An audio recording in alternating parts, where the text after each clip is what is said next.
এখনো কেন অযোগ্য শিক্ষাকর্মীদের পূর্ণাঙ্গ তালিকা প্রকাশ নয়? এসএসসিকে প্রশ্ন বিচারপতি অমৃতা সিনহার। দ্রুত অযোগ্য গ্রুপ সি ডি কর্মীর তালিকা প্রকাশের নির্দেশ। আর কি নির্দেশ দিল আজ আদালত, জানবো অর্ণবের কাছ থেকে। অর্ণব, দেখো, বিচারপতি Amrita Sinha group C group D নিয়োগের যে অবৈধ বা তার যে চ্যালেঞ্জ এই সংক্রান্ত মিছিল মামলা ছিল, সেই মামলায় বিচারপতি অমৃতা সিনহা নির্দেশ দিয়েছে স্পেসিফিক দুটি।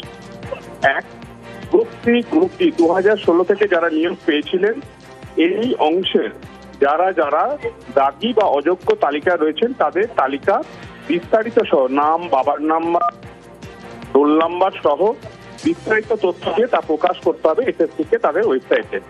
একই সঙ্গে এই ক্যাটাগরির ক্ষেত্রে দ্বিতীয় যে নির্দেশটি দিয়েছেন, মোট 4টে ক্যাটাগরিতে এই ধরনের দুর্নীতি বা অনিয়ম হয়েছিল বলে আদালতে তথ্য প্রমাণ পেশ হয়।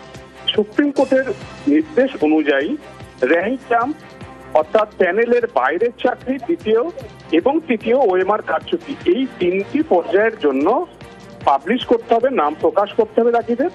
অন্যথায় আরো একটি ক্যাটাগরি রয়েছে, অর্থাৎ প্যানেলের মেয়াদ শেষে যারা চাকরি পেয়েছেন তাদের তালিকাটা এজলাসে পেশ করতে হবে।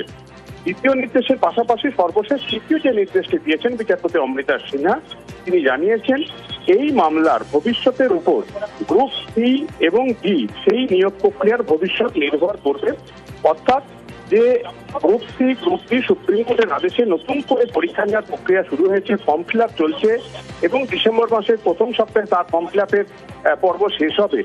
এই জায়গায় একজনও যাতে দাগির নাম না থাকে তা সুনিশ্চিত করতেই একসঙ্গে দাগিদের তালিকা এবং আদালতে পেশের যেমন নির্দেশ, পাশাপাশি এই সংক্রান্ত মামলার ভবিষ্যতের উপরে এই নিয়োগ প্রক্রিয়ার ভবিষ্যৎ নির্ভর করবে এমনটা বিচারপতি জানিয়েছেন।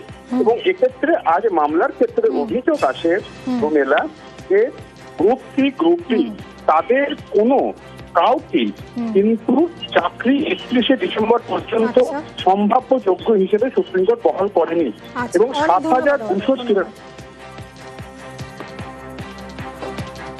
এসএসসি নিয়োগে সুপ্রিম স্থগিতাদেশ নয়, স্থগিতাদেশ দিতে নারাজ সুপ্রিম কোর্ট। নিয়োগ খারিজ হলে যোগ্যদের ক্ষতি, মন্তব্য প্রধান বিচারপতি সূর্যকান্তের। কথা বলবো মৈত্রীর সঙ্গে। মৈত্রী, কি অবজারভেশন শীর্ষ আদালতের? আজকে প্রধান বিচারপতির ইজলাসে একটি মামলা ছিল, একটি পিআইএল দায়ের করা হয়েছিল এবং সেখানে আবেদন করা হয়েছিল গত এপ্রিলে চাকরি খারিজের যে নির্দেশ সর্বোচ্চ আদালতের তৎকালীন প্রধান বিচারপতি সঞ্জীব খান্নার ইজলাসে দেওয়া হয়েছিল। সেই বেঞ্চের নির্দেশকে খারিজ করা হোক এবং যে রিক্রুটমেন্ট প্রসেস রয়েছে তাকে স্থগিত করা হোক। কিন্তু আজকে প্রধান বিচারপতি সূর্যকান্তের বেঞ্চ সেরকম কোনো স্থগিতাদেশ দিতে অস্বীকার করেন এবং ইন্টারভিউ করতে অস্বীকার করেন। তাদের বক্তব্য যে যখনই এ ধরনের কোনো চাকরি বাতিলের বা নিয়োগ খারিজ হয় তখন যারা যোগ্য রয়েছেন বা যারা বৈধ রয়েছেন তারাই সব থেকে বেশি সমস্যার সম্মুখীন হন। কিন্তু একই সঙ্গে তিনি এই বিশ্বাসের কথাও উল্লেখ করেছেন যে তিনি বিশ্বাস করেন যে যারা যোগ্য এবং যারা মেরিটোরিয়াস মেধাবী তারা আবারও নয়া নিয়োগে তারা চাকরি পেয়ে যাবেন। ধন্যবাদ মৈত্রী।